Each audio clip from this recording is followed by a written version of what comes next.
One of my favorite projects is geothermal energy because it's renewable, because it's green, and because at the same time it's high tech, it's expensive, there are a lot of risks involved. In Africa, really the only country that has really developed its geothermal energy is Kenya, and they've put a lot of effort into that, and something like a quarter of their power comes from geothermal energy in the Rift Valley. But the other countries that live on the Rift Valley really haven't done it. So about 5 years ago, we got together with KfW and the Europe and the African Union, and we said, why don't we set up a facility that covers the risk involved in exploring for steam? It's a bit like exploring for oil. You drill, but you can't be sure you'll hit steam. And that puts a lot of investors off. So we developed a risk facility.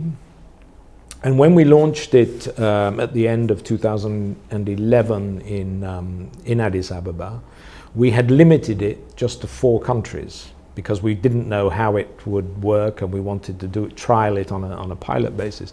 And when we went to the opening, 12 countries turned up. And it just showed the strong interest. And we've now invested something like 50 million euros in a series of schemes with the public sector, but also with the private sector.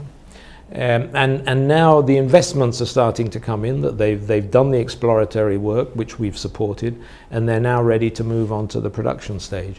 And so I think you'll be seeing in the next sort of 5-10 years a number of geothermal energy programs starting up. And that's very much in line with everything we want to do from Paris in terms of climate change and green energy.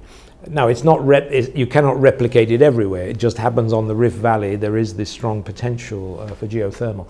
But I'm really pleased that by having that, we've encouraged the public and private sectors to come in. But above all, we've encouraged governments and countries to look at their resources in a sustainable way. So I'm really looking forward to seeing a whole string of geothermal energy stations along the Rift Valley in the years to come.